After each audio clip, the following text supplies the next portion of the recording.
Hello दोस्तों, मेरे motivate for it channel में आप सभी को स्वागत है। आपने कभी गौर किया है कि कभी कभी तो हम बैठे बैठे ही थक जाते हैं और कभी कभी हम बहुत ज्यादा काम कर लेते हैं और फिर भी हमें थकान महसूस नहीं होती। आप पूरे दिन घर पर बैठे रह सकते हैं, लेकिन पूरे दिन बैठे रहने के बाद जो ऊब पैदा होती है वह हमारे शरीर को निढाल कर देती है, हमें थका देती है। लेकिन वहीं हम कोई खेल खेलते हैं तो हम उसमें खूब भाग दौड़ करते हैं, खूब शरीर को थकाने की कोशिश करते हैं, लेकिन खेलने के बाद एक चुस्ती महसूस होती है, जैसे शरीर का रोम रोम खिल उठा हो। अगर आप देखें तो यह बात अपने आप में एक विरोधाभास है, क्योंकि प्राकृतिक रूप से होना तो यह चाहिए कि जब आदमी खेलता है, इसीलिए खेलने के बाद उसे थकावट महसूस होनी चाहिए, और जब आदमी खाली बैठता है वह अपने शरीर को थका ही नहीं रहा, वह तो आराम कर रहा है। फिर उसे थकावट क्यों महसूस होती है? सकारात्मक सोच का महत्व खाली बैठने में। अगर आप इसका जवाब जानना चाहते हैं तो इसका जवाब है हमारे मन की ऊब। जहाँ तक शरीर की बात है, शरीर को थकने से मन नहीं थकता, और अगर आपका मन थक जाता है तो आपका शरीर साथ नहीं देता। ऐसा ही होता है खाली बैठने में, और मन की इस ऊब को हम तनाव कहते हैं। आज की जो कहानी मैं आपको सुनाने वाला हूँ उसमें आपको तनाव के बारे में सारी जानकारी मिल जाएगी, और अगर आप तनाव को समझ लेते हैं तो आपके जीवन से दुखों का मिटना निश्चित है, क्योंकि दुख तनाव के कारण ही पैदा होता है। तो चलिए इस कहानी से हम तनाव को समझते हैं। इससे पहले कि आप इस कहानी में खो जाएं, प्लीज वीडियो को लाइक और चैनल को सब्सक्राइब करके बेल आइकन की घंटी दबाकर ऑल को जरूर सिलेक्ट कर ले। दोस्तों, यह आपसे रिक्वेस्ट है, ऑर्डर नहीं। चलिए कहानी शुरू करते हैं। ये उस समय की बात है जब गौतम बुद्ध एक गांव में अपना समय व्यतीत कर रहे थे। उस समय तक बुद्ध की चर्चाएं दूर दूर तक फैल चुकी थी। काफी दूर दूर से लोग अपनी चिंता और दुखों के बारे में गौतम बुद्ध के पास समाधान खोजने के लिए आते थे। ऐसे ही एक दिन जब गौतम बुद्ध आश्रम में अपने शिष्यों को उपदेश दे रहे थे तो एक अधेड़ उम्र का आदमी अपने 22-13 साल के लड़के को साथ लेकर गौतम बुद्ध की तरफ चला आ रहा था। गौतम बुद्ध ने एक नजर उस पर डाली और उपदेश में बैठने के लिए कहा। जब उपदेश खत्म हुआ तो गौतम बुद्ध ने उस आदमी को अपने पास बुलाया और अपने पास बैठने का इशारा किया। जंगल में हरियाली छाई हुई थी और बहुत ही सुहाना मौसम था। जंगल में तरह तरह के पक्षियों की आवाज वहाँ पर गूंज रही थी।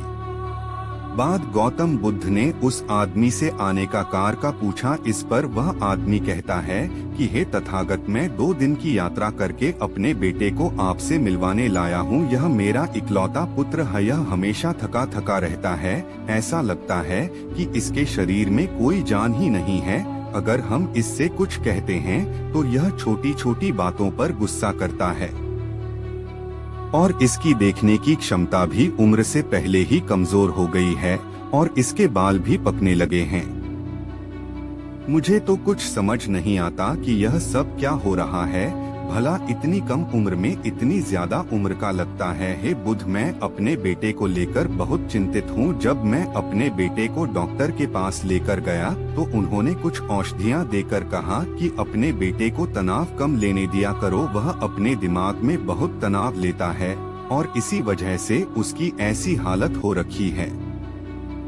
लेकिन उनके लाख बताने पर भी मुझे तनाव का मतलब समझ में नहीं आया। मुझे पता ही नहीं कि तनाव होता क्या है और उसे कैसे उसके दिमाग से निकाला जाए। उसके लिए पहले तो मुझे यह समझना होगा कि तनाव होता क्या है, और इसीलिए बुद्ध, मैं आपके पास आया हूँ। कृपया करके मेरी समस्या का समाधान कर दीजिए। यह सुनकर गौतम बुद्ध उस लड़के को बड़ी गौर से देखते हैं, उसकी आंखों में देखते हैं, उसके चेहरे पर देखते हैं, और फिर उसके हाथ की नब्ज भी देखते हैं। यह सारी विधियां करने के बाद गौतम बुद्ध उस आदमी से कहते हैं, मन का मंत्र कि तनाव लेना तो कोई नहीं चाहता, लेकिन फिर भी तनाव लोगों को दीमक की तरह पकड़ लेता है।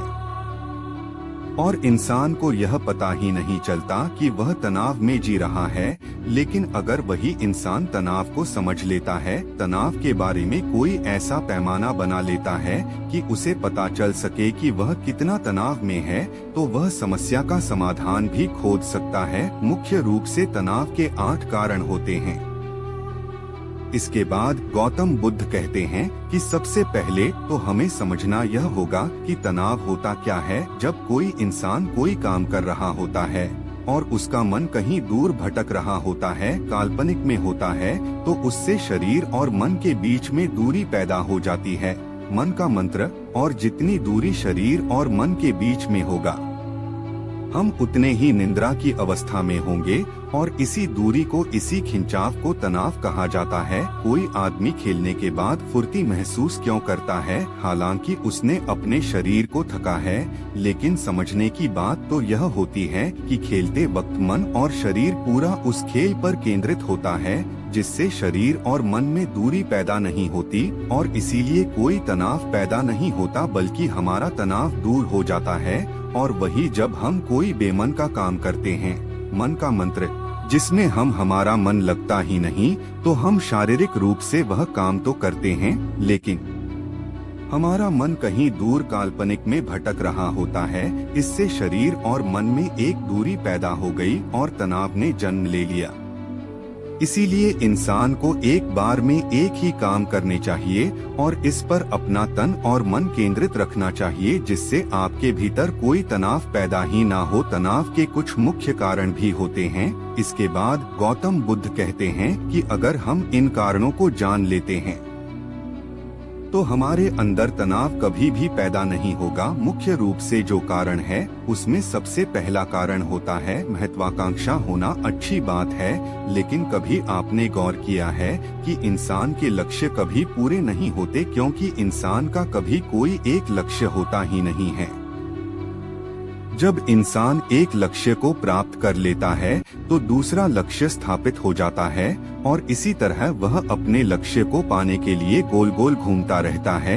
इसीलिए जो इंसान ज्यादा महत्वाकांक्षा होता है, जिसे बड़े बड़े लक्ष्य प्राप्त करने होते हैं, वह वर्तमान में कभी नहीं जी पाते। उसका मन हमेशा भविष्य की योजनाएं बनाता रहता है, और बस उसका शरीर वर्तमान में होगा, उसका मन भविष्य में होगा, और इन दोनों की दूरी की वजह से उस आदमी में तनाव पैदा हो जाएगा। इस पर वो आदमी कहता है कि हे बुद्ध, तो क्या आदमी को अपना लक्ष्य नहीं बनाना चाहिए, क्योंकि लक्ष्य बनाना भी तो एक महत्वाकांक्षा होती है। इस पर गौतम बुद्ध कहते हैं कि जीवन में कोई लक्ष्य बनाना गलत बात नहीं है। समस्या पैदा तब होती है जब हम सारा ध्यान उस लक्ष्य पर ही लगा देते हैं। आदमी को वर्तमान में जीना आना चाहिए। आप लक्ष्य बनाएं, उनके प्रति निरंतर मेहनत भी करें, लेकिन इसके साथ साथ आपके दिमाग में यह ख्याल भी होना चाहिए कि आप अभी वर्तमान में जी रहे हैं। इसके बाद गौतम बुद्ध ने तनाव का दूसरा कारण बताया, वो है जलन। गौतम बुद्ध ने बताया कि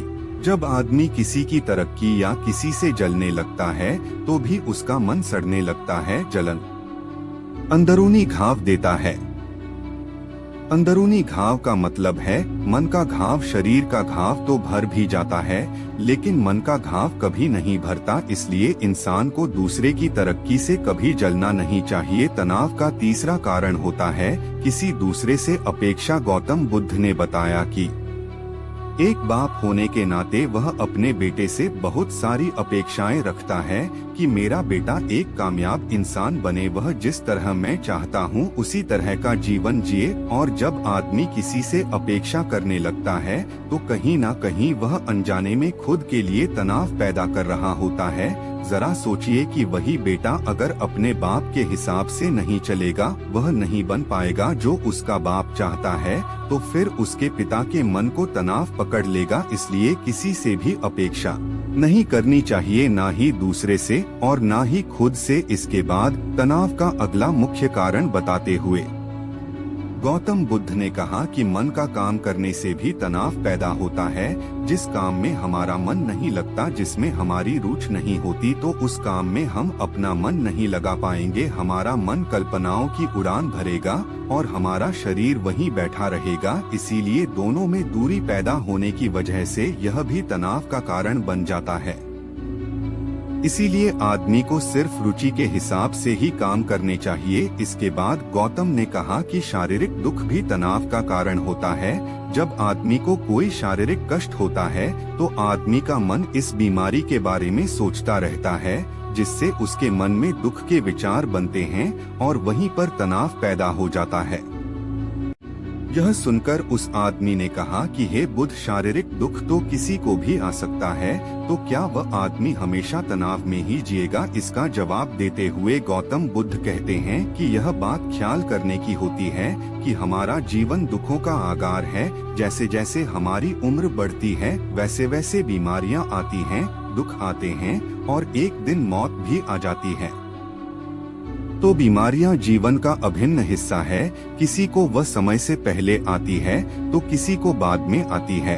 और जब इंसान का मन इसके बारे में समझने लगेगा तो अपनी बीमारी के बारे में सोचकर ज्यादा तनाव नहीं लेगा, क्योंकि वह जीवन का एक अभिन्न हिस्सा है और इसके लिए आदमी को शारीरिक रूप से भी अभ्यास करते रहना चाहिए ताकि उसका शरीर लंबे समय तक स्वस्थ बना रहे। और यह भी जान लो, तनाव का एक मुख्य कारण होता है अपनी योजनाओं को समझने के लिए वक्त न देना। कुछ इंसानों के मन में कोई ख्याल पनपता है और वह उस पर बिना सोचे समझे का करना शुरू कर देता है, और जब उस काम में उन्हें कामयाबी नहीं मिलती तो वह तनाव से भर जाते हैं, क्योंकि उन्होंने वह काम शुरू करने से पहले उसके बारे में कोई जानकारी नहीं ली। आदमी को कोई भी योजना बनाते वक्त उसके बुरे परिणाम के बारे में सबसे पहले सोचना चाहिए। हमें यह सोचना चाहिए कि अगर यह योजना कामयाब नहीं हुई तो फिर मैं क्या करूंगा, और इसीलिए अपनी योजनाओं को समझने के लिए पूरा वक्त देना चाहिए ताकि कि भविष्य में उस काम के प्रति कोई तनाव पैदा ही ना हो। और सबसे आखिरी कारण जो तनाव का होता है वह होता है ज्यादा सोचना। लगातार सोचते रहना भी एक बीमारी होती है और इसको दूर करने के लिए आदमी को ध्यान करना चाहिए। यह सुनकर उस आदमी ने हाथ जोड़ते हुए गौतम बुद्ध से पूछा कि हे बुद्ध, मेरा बेटा तो अभी मात्र 23 साल का है और उसमें इतनी समझ भी नहीं है कि वह इतनी सारी बातों का एक साथ अनुसार कर सके। कृपया करके तनाव मुक्त करने का कोई आसान सा मंत्र बता दे जिससे मेरा बेटा उस मंत्र का अनुसार भी कर सके और तनाव मुक्त भी रह सके। यह सुनने के बाद गौतम बुद्ध ने कुछ सोचते हुए जवाब दिया कि इसके लिए एक छोटी सी विधि है। अगर तुम इतनी बातों का पालन पूर्ण नहीं कर सकते तो तुम एक बार में एक काम करने पर ही मन लगाओ। जो भी काम तुम कर रहे हो बस एक काम एक बार में करो और उस काम को पूरा ध्यान लगाकर करो। अगर तुम्हारा ध्यान इधर उधर भटकता है तो वापस से अपना ध्यान उस काम पर लगा दो। यह सबसे आसान और सबसे अच्छा तरीका है तनाव मुक्त रहने का। अगर तुम खाना खा रहे हो तो खाना खाने पर ही ध्यान केंद्रित कर दो। अगर तुम चल रहे हो तो चलने पर ही ध्यान केंद्रित कर दो। इससे तो तुम्हारा मन और तुम्हारे शरीर दोनों एक जगह पर रहेंगे और दोनों के बीच दूरी नहीं पैदा होगी, जो कि तनाव का मुख्य कारण होती है। दोस्तों, आज की युवा पीढ़ी एक बार में 2-2, 3-3 काम एक साथ करती है। जैसे कि कोई आदमी खाना खाते वक्त टेलीविजन भी देखता रहता है, फोन पर बात भी करता रहता है और फिर बाद में कहता है कि मैं तनाव में जी रहा हूँ। जब 3-3 काम एक साथ करेगा आदमी तो तनाव पैदा होना तो लाजमी है, क्योंकि मन तो पूरा ध्यान लगाकर एक बार में एक ही काम कर सकता है। पूरी तरीके से ध्यान दो चीज पर कभी नहीं लगा सकता। इसीलिए जहां तक संभव हो सके कोशिश कीजिए कि आप अपना ध्यान एक ही काम पर लगाएं। तो दोस्तों, कैसी लगी ये आपको कहानी कमेंट करके जरूर बताएं।